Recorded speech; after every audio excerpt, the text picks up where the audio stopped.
I'm back, everybody. Back in my habitat. I thought about this on the drive here. I think I filmed the most video workouts in this gym, and for all the time I've been filming, I've never done this pec deck machine. I did a bit adventurous like 2 weeks ago or whatever. I tried it out. I like it more than the normal life fitness pec fly. The fact that you can sort of pivot this in and out makes it a lot easier to straighten the arms at max contraction rather than having a bit of a bent elbow. And when you're trying to think about getting that elbow as close to the midline as possible, you sort of want to straighten out. So it's pretty neat. It's my pec fly machine of the month, I'd say. Anyway, we're going to try to go for as long as we can with this on. The audio's fucked as well. I think I'm talking too loud, but we'll just give it a shot. Try a shot. Whatever.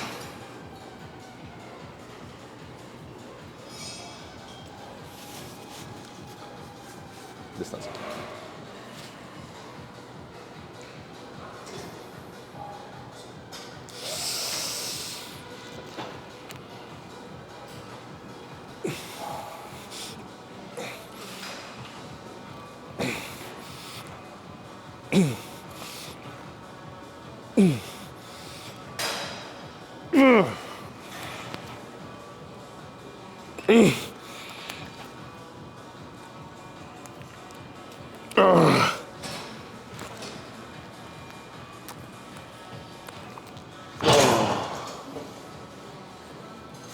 Not bad. Not bad.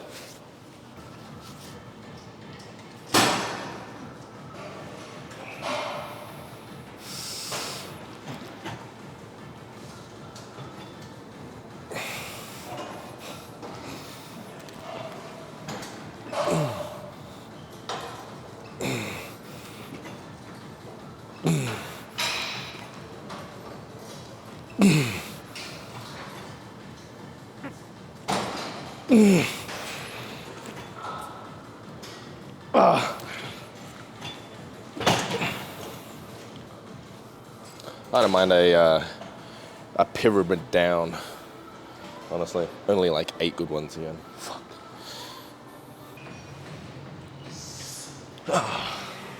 Good afternoon. Alright, I've dropped the weight because I sort of want to hit failure in that like 10 plus rep range. I like to go heavy more recently, more than ever, especially for chest and flies, but just once in a while, it's nice to fail at a different rep range. The sensation just sort of feels different. Is it the best for hypertrophy? Well, I'm sort of running that experiment to find out, right? My hypothesis is that failing at varying loads and at varying rep ranges is most conducive to hypertrophy as opposed to just, sets that are 80%, 75%, 70% in one rep max within that 5 to 8 rep range. If you only did those sets and you failed only within that 5 to 8 rep range versus some other brother that fails at 5 to 8, fails at 8 to 10, fails at 10 to 15, fails at 15 plus. Yet to be determined, but after all of that, let's hope I get 10 plus.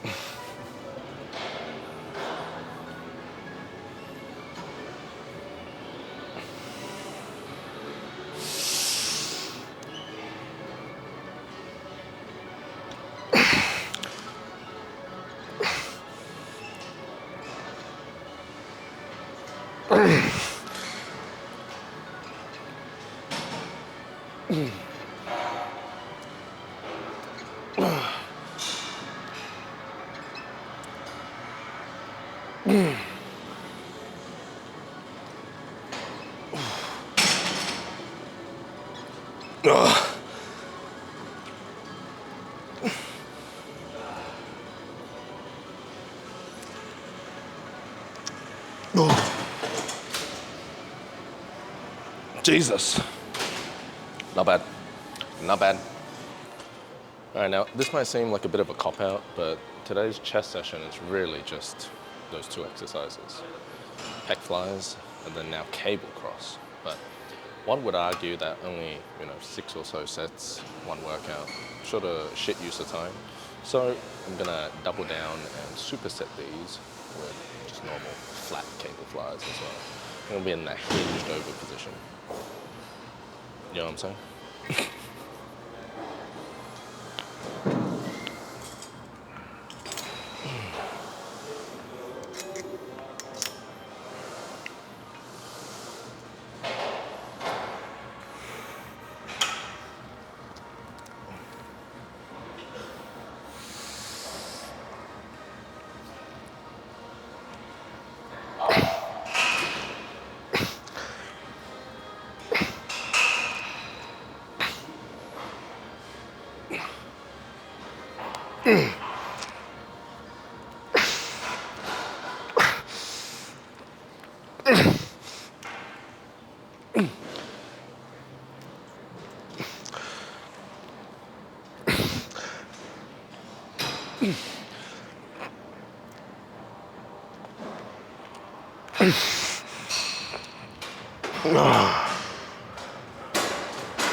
I don't know if I was even in that shot. Fuck. 2 more.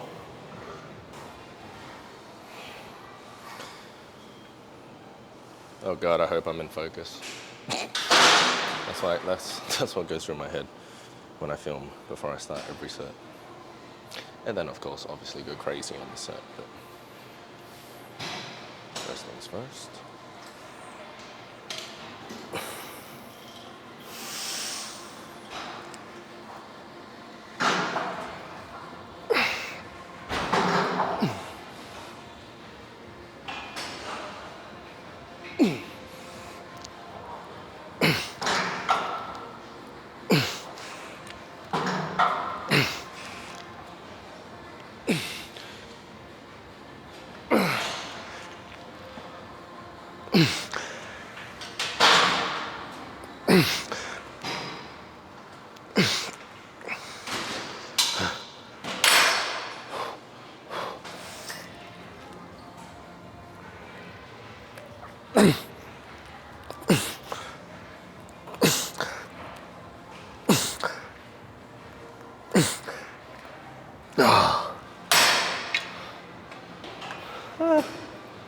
One more.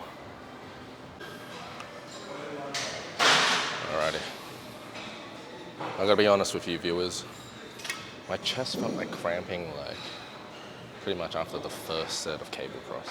Something felt off.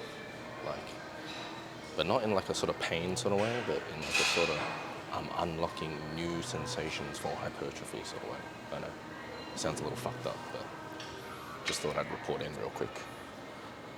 Last set.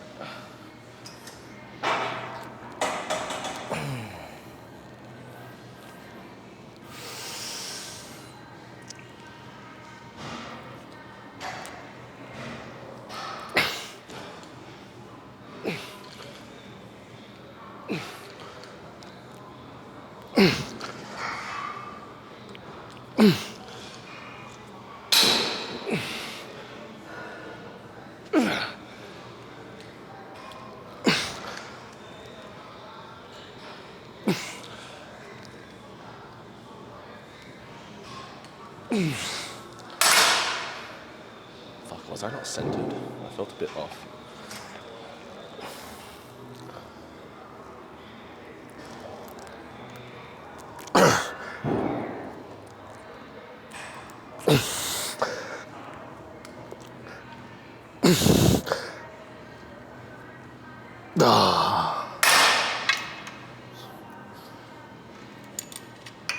Fuck, I don't think I was centered. Oh well.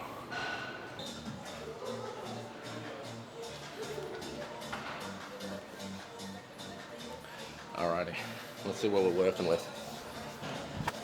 Now, mind you, this is only after effectively 6 sets of chest, and 3 of them were like drop sets, but I weighed in at 78.5 like, I want to say 2 days ago, morning weight, after a big old piss.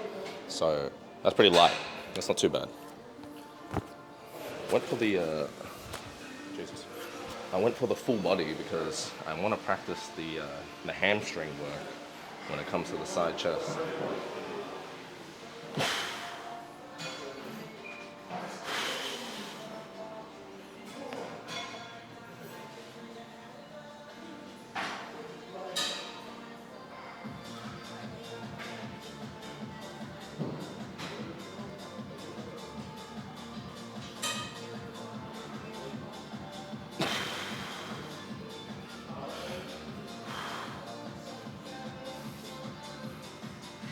Start with the legs.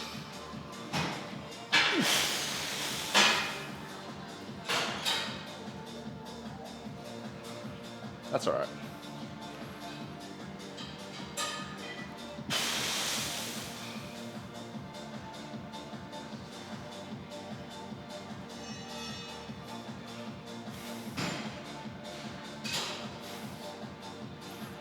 Yeah, the side try is probably my worst pose, I'm not gonna lie.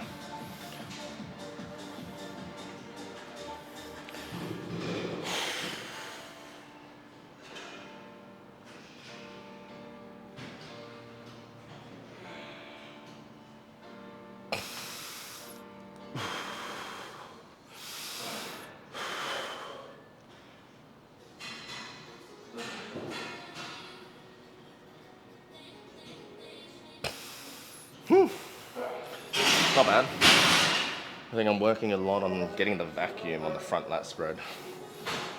So I'll do a few back poses.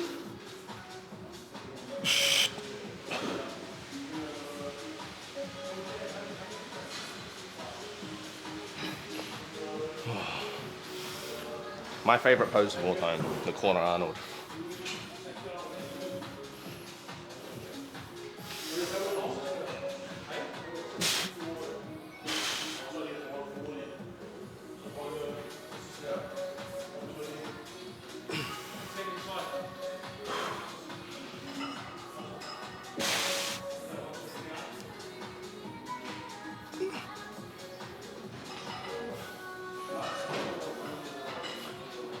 Abs and thighs.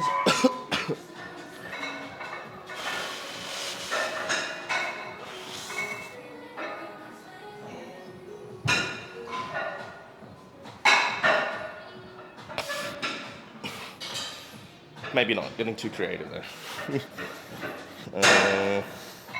That's everything. We'll go for a few mandatories. Front relaxed.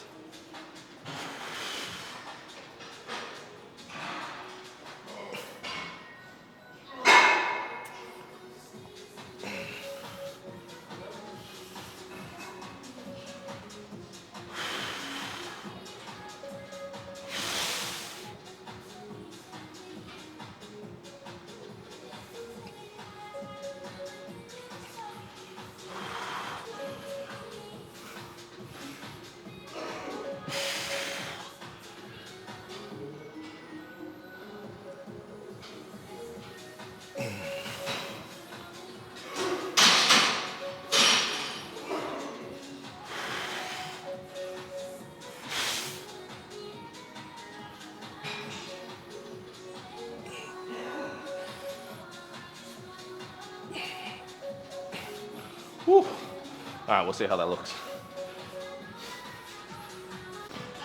All right, bonus clip. I wanted to do cable crunches, but that wasn't available, so I'm resorting to this ab rollout. Look, this is a good movement. It's pretty hard. It's got a rather high barrier to entry, and I would also say it's got some complexity in execution as well. Yeah, you don't want to be arching your back in the slightest. And now, if you want to make this an ab exercise, you want to also be, flexing the spine, which is what the abs do. So you have to contract the abs, and you should see spinal flexion as a result. So how the fuck do you achieve that? Well, you have to implement this thing, what I like to call the turtle back technique. Always rounded. Start rounded, stay rounded, and then pump out your reps to failure. It looks something like this.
Not bad.